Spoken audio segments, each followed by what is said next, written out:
Okay, wait, I need to do this for my promotions.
Hello and welcome to the BFA Thesis Film Screening 2026. Whether you are joining us in person or on the stream, we're happy to have you here. My name is Nacho Pretel. And my name is Paige Sutherland. And we're more than happy to be your hosts tonight to showcase the excellent talent and work of our fellow SUU students from the Department of Filmmaking, Arts and Design. Yes, that is right, Nacho. We've got 6 films tonight. We've got The Parlian, Stardust, Bloom, Fall of a Songbird, 15 Minutes of Fame, and The Last Stand, which will all be screened tonight. We are thrilled to be seeing them all. Which one do you think is your favorite? Ooh, I really liked 15 Minutes of Fame. That trailer looked real good. So do I, and especially the plot is great. We're gonna get more into that later, but right now we're gonna go with Emily. She has a great interview for us. Hi, I'm here with Jahanara Saleh. Do you want to talk a little bit about yourself and what you do for SUU and what you've done for filmmaking? Hi. I'm currently the coordinator and director of the film program here. That's my first year in that position, but I've been here for 3 years. I was in charge of the thesis films that you're about to see tonight, or I guess you're not seeing. Sorry. You'll see the interviews for them tonight. So I was in charge of developing the films with them, going through production with them, and just really mentoring them. They go through a gruesome process of pitching their films. It's a 2-year process, really. So they pitch their films, they get greenlit, they go into development, they write the script, then they have to do pre-production, they go into production, and then post-production. And now we're here. So they've spent a lot of time. Yeah. You are an award-winning producer and director with work showcased around the globe. How has your professional experience translated to now teaching students about filmmaking? I started as a student, so I know how it is, and I never actually thought I would teach, but when I came here, I saw a bunch of students that just needed some mentorship, and they really, it resonated with me. I really wanted to help them build a program, and I wanted to help the students just tell good stories, human stories that make change in the world. So I think hopefully that's happening. Maybe that's something you guys can see that tonight. So. That's beautiful. Thank you so much, Jahanara. That's all the time we have for you. Appreciate it. You're good. You can go that way. Thanks, Emily. That was a great interview. Hey, I have a question for you, Paige. Yeah? Do you like Western movies? Oh, I love Western movies. Which one's your favorite? I like Butch Cassidy and the Sundance Kid. I like High Noon, and even Back to the Future 3. I hate to say it, but I think it counts as a Western. Well, that's a great Western. I love Back to the Future. And actually, we're about to watch a trailer for one of our Western movies. Sorry, one Western movie that we're watching today.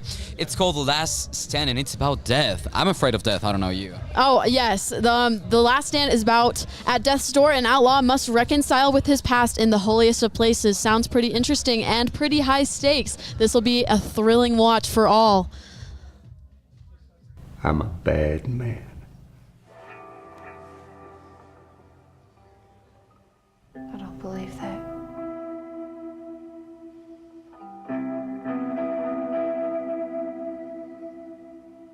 I don't care.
You're good.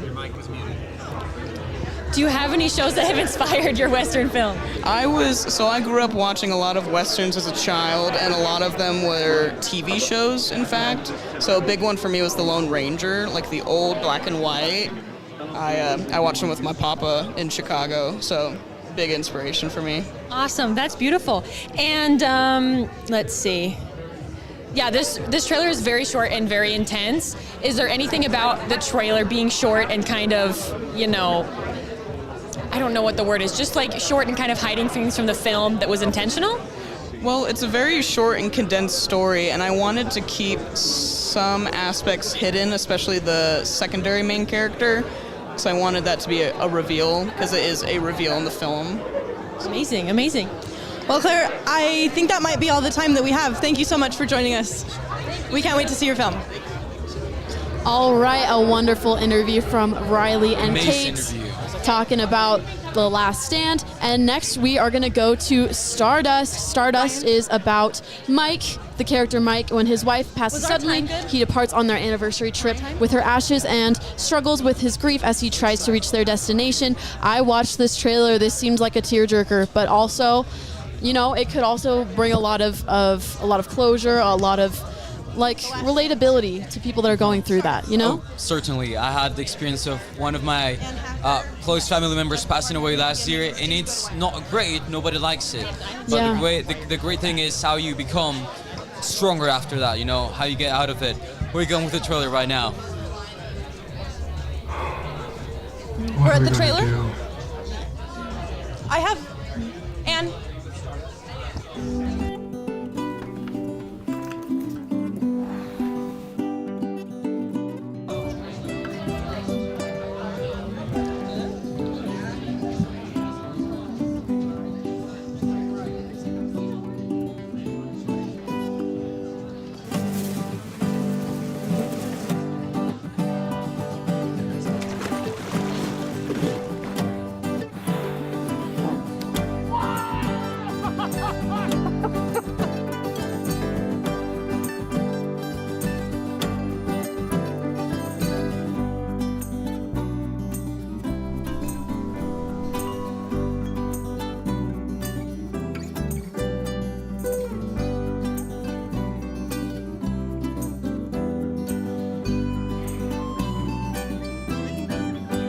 Well,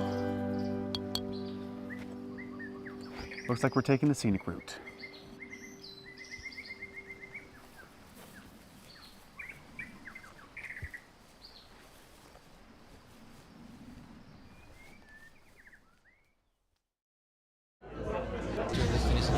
Welcome back, ladies and gentlemen. We are here with our director, Anne Hacker. Hello. Hi, Anne, you look so pretty tonight. We're so happy to have you here. Okay, so your trailer almost made me cry. I saw it and I was immediately just, oh my goodness, so overwhelmed by how amazing it is. And it tells a story of a lot of joy surrounded by this prerequisite of a lot of loss. Is there kind of an idea in the film that you wanted to portray with that? Yes, it really was kind of a reflection of my own ways of dealing with grief and kind of these different stages of just processing it. So throughout the story, Mike is processing this tragic event and just kind of how he finds joy and some sort of what's the word? Comfort in with her, even though she is gone. Thank you, that's beautiful. That's really beautiful. So you are in the second cohort with the filmmaking at SUU. Can you tell us a little bit about what it's like to kind of grow up with the filmmaking program? Oh yeah, for sure. It's been super cool. It's been crazy, but it's been super fun. Meeting all these cool people and professors and being able to do all this has been super awesome. And I'm really excited to see how it progresses throughout the years. Yes, we are super excited to see it too. I think, if I'm correct, this is about someone losing a significant other, yes? Yes, it is, yes. Okay, and do you have someone in your life that maybe inspired this film for you? Yeah, for sure. I mean, I have my fiance, John. He helped me so much throughout this process. And, like, you know, I just love him so much. And he's been a big inspiration for me. That's awesome. Shout out, John. Shout out, John. Thank you, John. Well, Anne, we are so excited to see your film tonight. Thank you so much for being here with us. Thank you. See ya.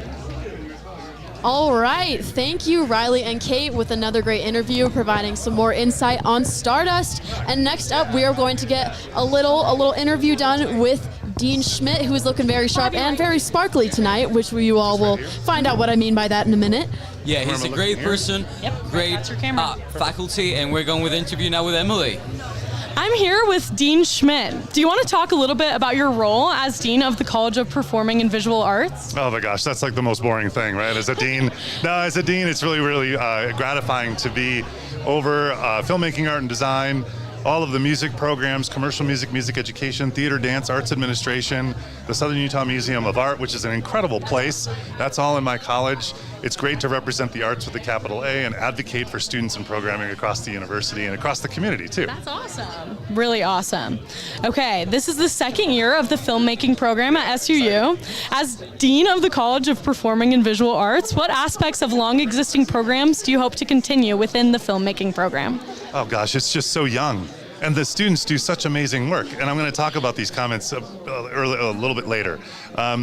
We're announcing tonight the Chuck Menton Scholarship, and we're awarding a first inaugural student the scholarship as well. So that's really exciting. So I think having scholarship opportunities for our students to continue to do the work that they're doing, putting our alumni out there, you're going to hear talk about students getting awards, major awards. So, I mean, our undergraduate students are doing things that professional filmmakers dream of doing. So I think continuing that legacy, building upon our program here, creating really wonderful alumni and keeping in touch with them to create job opportunities for our students in the future is a goal of mine for sure. Awesome. Well, that's all that I have for you. Thank you so much for your time. I appreciate it. Yeah, of course. That was wonderful. Thank you. Yeah, anytime. I love Who your doesn't suit. love art? Who doesn't love great things that come with the legacy that SU has on filmmaking?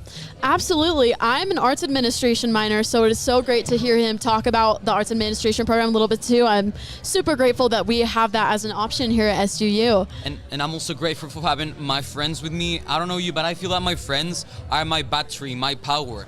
Each time I hang out with them, I like recharge and I'm good to start a new day.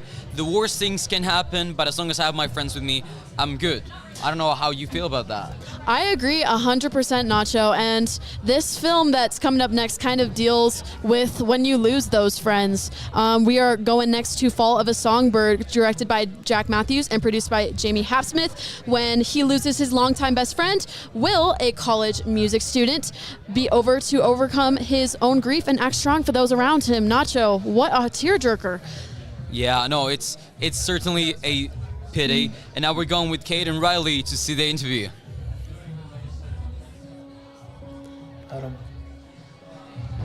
After the trailer. You good? Yeah, fine. Thinking about Will? Yeah, just a bit. You remember karaoke night? Will dragged us all the way up to the stage, made us sing all those songs together. I swear, he was the only one that remembered any of those lyrics.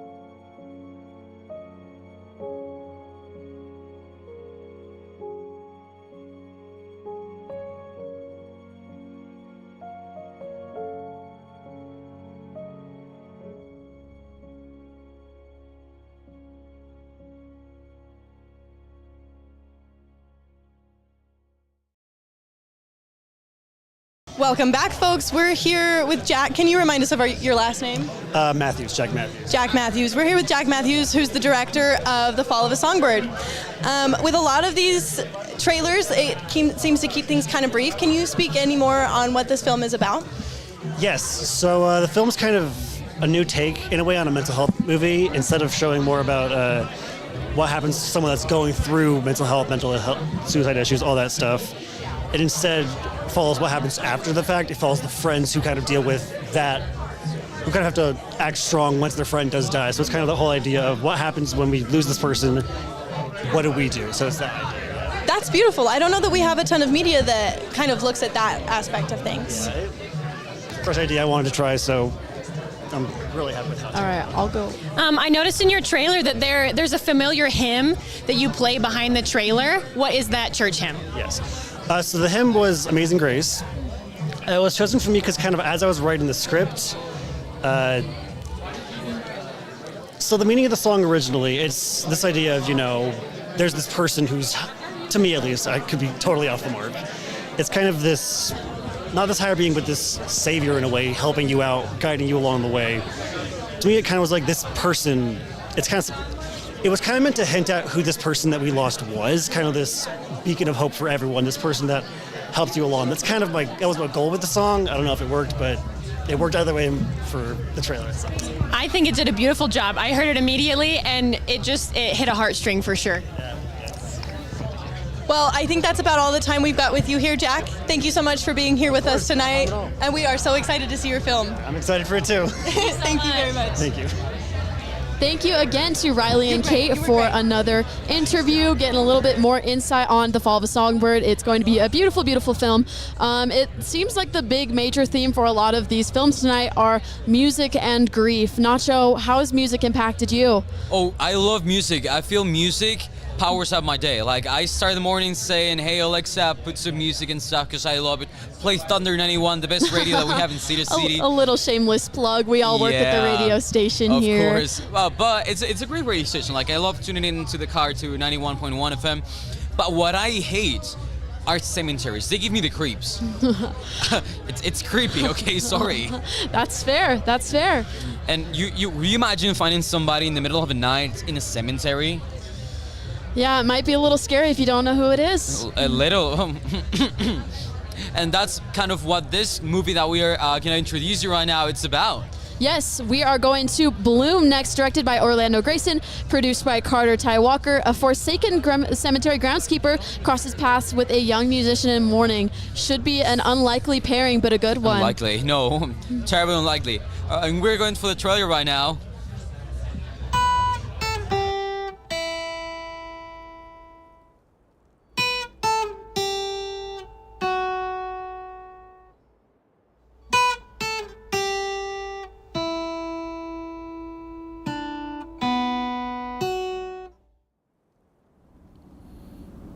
People don't like to look at me. I want them to see what I see.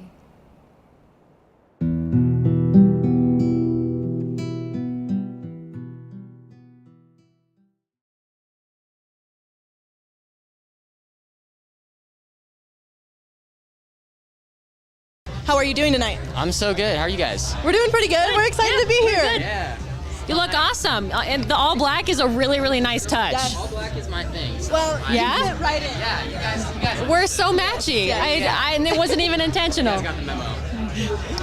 So I understand that you not only directed a film, but helped produce a film as well. Yeah, I directed Bloom, and then I produced 15 Minutes of Fame and The Paralien. So about half of our programming tonight I helped put together. You've had a hand in. Yeah. Can you tell me a little bit about the difference in experience between directing and producing? Yeah, so, I mean, with directing Bloom, I just had this incredible cast, and I really loved the collaborative nature of creating these characters together, and I couldn't have asked for two better leads in Livy Wilkinson and Moy Moy Gilmore, who are in the film.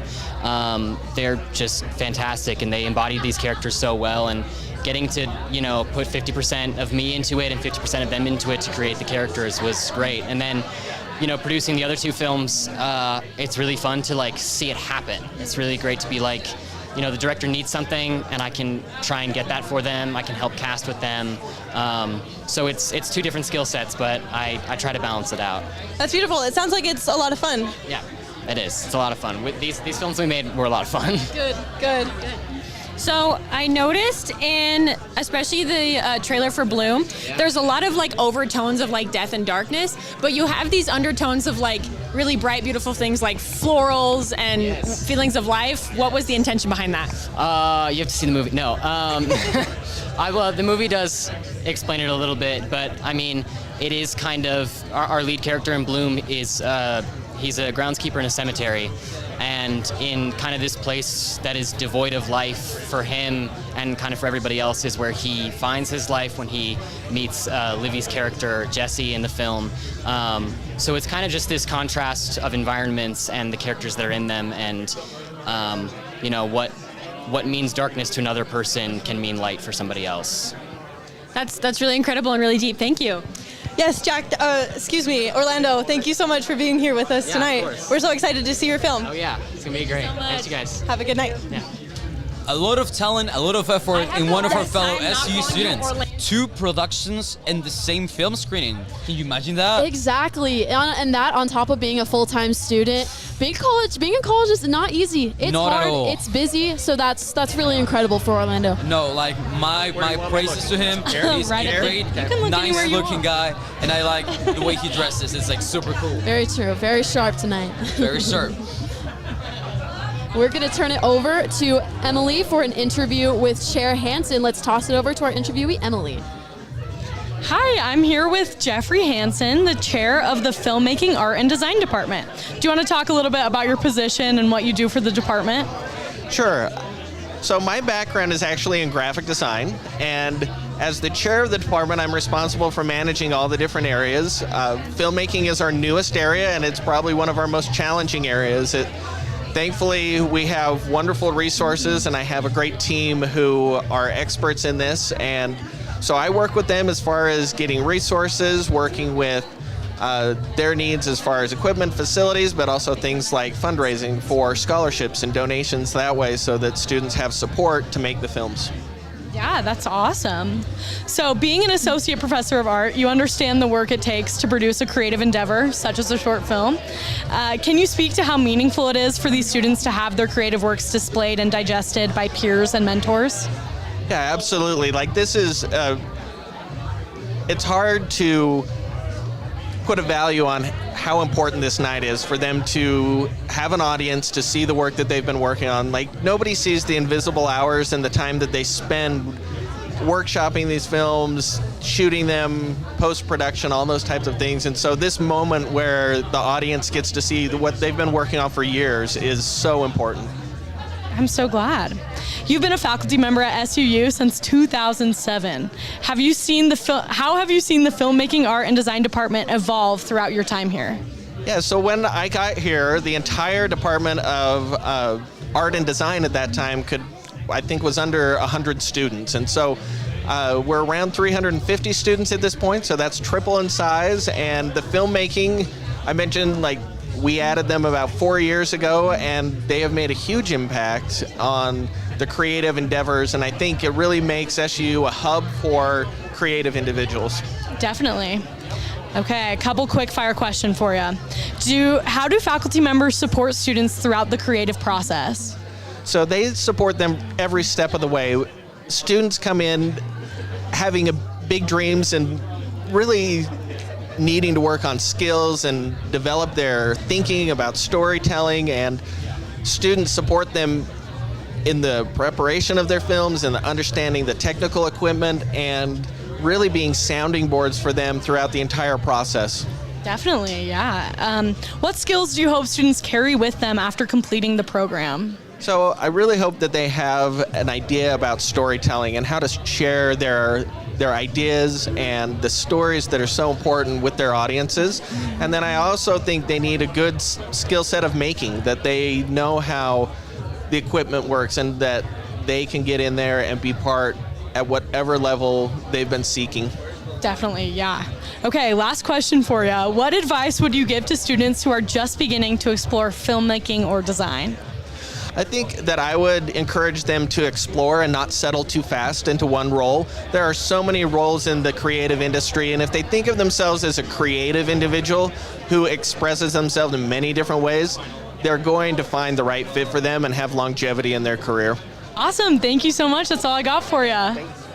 Let me shake your hand. All right, thank you, Emily. Always great to hear from Chair Hansen. So this next movie is going to have a little bit more of a true crime element. Do you listen to true crime, Nacho? My mom loves it, and I'm scared of it because like it creeps me on the night when there's like something like cracking or something. I'm like, oh damn, who's in the house? Like, give me a gun, okay? That is fair. There are definitely lovers and haters of true crime. I'm definitely a lover of true crime, which is why I was so excited for this next upcoming film. We've got 15 Minutes of Fame, directed by Carter Ty Walker and produced by Orlando Grayson. A small-time talk show host gets the shot at fame as he covets when a notorious serial killer phones into his programs. Creepy, scary, don't you think? I would be scared if somebody phones into my radio show occasion and say, hey, I just killed 20 people, give me 15 minutes of fame. I'm gonna be like, exactly, no. But it might give this talk show host the big break he needs, man.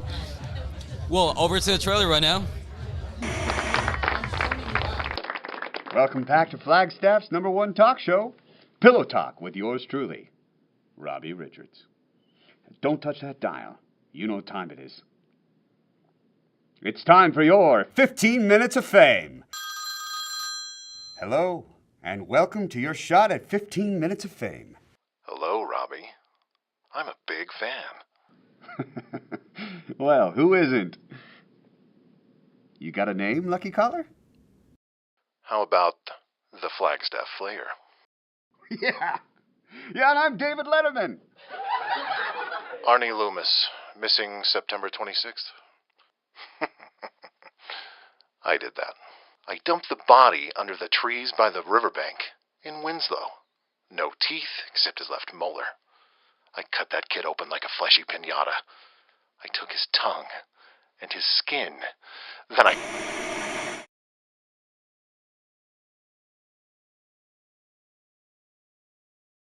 Welcome back, ladies and gentlemen. We are here with Carter Ty Walker, the director of 15 Minutes of Fame. How are you doing tonight, Carter? I'm doing great. I'm really excited. This is the second year we've done it. It's a lot more fun when your film isn't showing, but it's exciting to see everybody. Oh, you think so? You're not excited to have your film shown tonight? No, I'm just teasing. It's nerve-wracking. Oh, I'm sure. We're happy to have you here with us. Yeah, I'm happy to be here. So immediately in the trailer, I'm from northeastern Arizona, so you said Flagstaff, I said I'm there. Yeah. Do you have any connection to Flagstaff? Why did you set this film in Flagstaff? I wanted to do like a small town talk show, and I really like it when like films are set in places you don't usually see. And I was like, why not Arizona? Because I've been to like the Grand Canyon and places, and I really like the scenery out there. And I was like, it's kind of creepy, but like, oh, there'd be a lot of places to hide bodies here. Oh yeah, lots of desert out there. You said Winslow, and I was like, wow, I didn't even know other people knew about Winslow, Arizona. There's a lot of research. I love it. So I am like a huge fan of thrillers. Like I just lose my mind over new thriller movies coming out. Do you have any specific movies? They don't even have to be thrillers, but do you have any specific movies that kind of inspired the tones of your film? Yeah, definitely. So A Late Night with the Devil, I don't know if you've seen that one. It's more of a horror. A lot of the inspiration from that came from like the TV aspect and the live TV show. But also like Zodiac. I love Zodiac. It's one of my favorite movies. I just really love the like kind of the tension in there and the way that you're able to build intensity and fear without showing anything like super graphic. It's all in the dialogue. So those two were like really big inspirations for me. That makes a lot of sense. It's very apparent, some of your inspirations in this film, which I personally really love. Oh, good. Okay. So I know that you also helped produce a couple of these films. Is it just the one? Was it just Orlando's? Yes, it was just Bloom, and then I also did like what they call line producing, which is like on-set producing for The Paralien, which is Brady Stromberg's. Beautiful. Can you tell us a little bit the difference between directing and producing? Yeah, so producing is a lot of like the behind-the-scenes stuff. So it's making sure you get actors, making sure you get locations, permits and contracts. It's a lot of the stuff that like is really kind of like menial and tedious, but needs to be done. So when you have a producer like Orlando who's really great at it, that helps a ton. So when I worked with him on Bloom, he kind of helped me through a lot of that, and it was really, really easy. It was great. So then directing is like kind of like hands-on. You're influencing the project, making creative decisions, and then like also like working with the actors for the performances that you want together. That's beautiful. And do you prefer one over the other? I like directing more, but I feel like I'm a little bit better at producing. I have been told I'm really easy to talk to, and that helps with people who you need stuff from. We can attest. We can attest. I have one more quick question because I'm dying for it. So the show Pillow Talk, the phrase has a little bit of like a sensual vibe to it. Was that intentional? Not really. I didn't want it to be like sensual, but I was like, it's such a good like late night talk show thing where I was like, yeah, I'll just use it anyways. I think it just like rolls off the tongue so well. I think it's perfect. Well, I think that's all the time we have for you, but thank you so much. Yeah, thank you guys so much. We're really excited to see this film of yours tonight. Thank you. I hope Thank you again. Yes, of course. Thank you. Thanks. Great talents and great people we have here at SUU. And Thank you. I That was personally great. feel that Yeah, sometimes you did we're great. multiple skilled. Like he was mentioning, he would rather do the production over direction. And I honestly also prefer to be behind the scenes, so I don't know you. That's fair. I don't know. I kind of like being in the center of attention sometimes. That's why I'm here right now. Yeah, that's what we're here right now. Just kidding. We're here for the filmmakers. Oh, yeah. Well, next up, we've got the Parolian, directed by Brady Stromberg, produced by Orlando Grayson. A retired fisherman is forced to confront his grief when visions of his late wife beckon him to the sea. I watched this trailer. I thought it felt very Christopher Nolan-esque with a little bit of Wes Anderson color grading in there. Looked very interesting. And I like it especially because I love fishing, so it's for me. We're going with the trailer right now.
Ladies and gentlemen, we are here with Brady Stromberg, the director of The Parolian. How are you tonight? Doing well. How are you guys? We're doing pretty good. We're really excited to be here.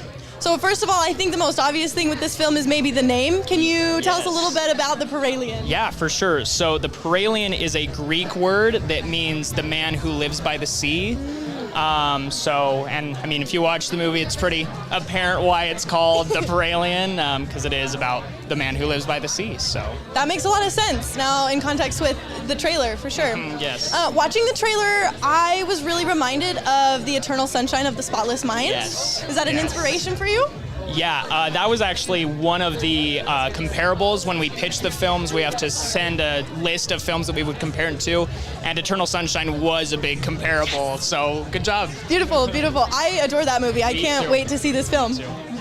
So you told me that this show is based on the West Coast. Yes. And do you have any emotional, ties to the West Coast? So no, none at all. My family is from Utah, generations down, but listen, everybody watches Twilight and goes yeah, I'd love to shoot a movie there, So, and that was one thing, writing this film, I was this has to be by the ocean, So for a long time, we were okay, what about we shoot it in Maine or something? But Oregon just had the look that we wanted, and it's a lot closer than Maine, so all shot in Oregon. So awesome. And then I'm guessing this is the man by the sea, but there's an old man that you see kind of in little peeks in the trailer. Is this inspired by maybe a past relative or someone that you knew? Yeah, so it's kind of a combination of a lot of relatives. But mostly based around my grandma, who. When my grandfather passed during COVID, she kind of hit this really low part with her grief where she kind of had these moments where she would see, dreams of my grandpa and say, he's still around. So I took that and then just kind of mixed other things into it to come up with our main character, Ray, that we see in the film. So. Well, this sounds like it's going to ruin my life. And I can't wait for that. Awesome. Brady, thank you so much for being here with us this evening. We can't wait to see this film. Thanks, guys. Have a good night. You too. Appreciate it. Perfect. Thank you again, Riley and Kate. Love to hear a film inspired by Eternal Sunshine of the Spotless Mind. I love that one. No, yeah, and actually, as he was saying, like, who wouldn't like to shot somewhere like Twilight was shot? You know? Twilight-esque. Yeah, my grandpa loves it. And it's Are we great, in it's frame? great. Do you need to And hey, scoot by the back? way, we have an interview with one of the actors of Bloom right now, coming right out into your screen with Emily. Hi, I'm here with Olivia Wilkinson. Olivia, what film were you a part of and who did you play? I was part of Bloom and I played Jessie. Wow, very exciting. I've heard a lot of good things about Bloom. I haven't seen it. You've yet to see your own film? No, Orlando's very strict about it, so this is most of our first time seeing anything about it. That's really exciting. Okay, what was it like to work so closely with your peers on a student-led project? I've worked on quite a few student sets at this point, especially in the last year, and I have to say that there was something just particularly special about this film. I think that the collaboration and the magic that was created on this set in particular felt very alive, and I don't know, it was a very, very special feeling on this set. Everyone's ideas were so equally beloved and taken into consideration, and it was such a fun space to be in. I'm so glad to hear that. Are there any other films tonight that you're excited to see other than your own for the first time? Honestly, all of them, just because I know people that have worked in a lot of these students have worked in a lot of the different films. They've helped each other with their projects, so I'm excited to see everybody's work. I can't say that there's one I'm particularly more excited to see, but I am excited to watch them. That's okay. I bet you're most excited to see your own, I'm sure. I might be most nervous to see my own. Okay, got it. Well, that's all we got for you, Olivia. Thank you so much. Thank you so much. Yeah, I'll shake your hands. Appreciate you. That was a great interview with Emily. Thanks, Emily. Yes, thank you, Emily. And that concludes all of our interviews for the night. I think after hearing about all these movies, I think it's going to be a great night of film. What do you think, Nacho? Oh, I'm excited. I'm actually more than willing to take time out of studying for my finals to go into that hole and watch everything because it sounds super great. Absolutely. Well, thank you for joining us, whether it was in person or on stream. And thank you for supporting the SUU Filmmaking Department. This was Ignacio Pretel. And Paige Sutherland. And this is all for today. Good night. Good night, everyone.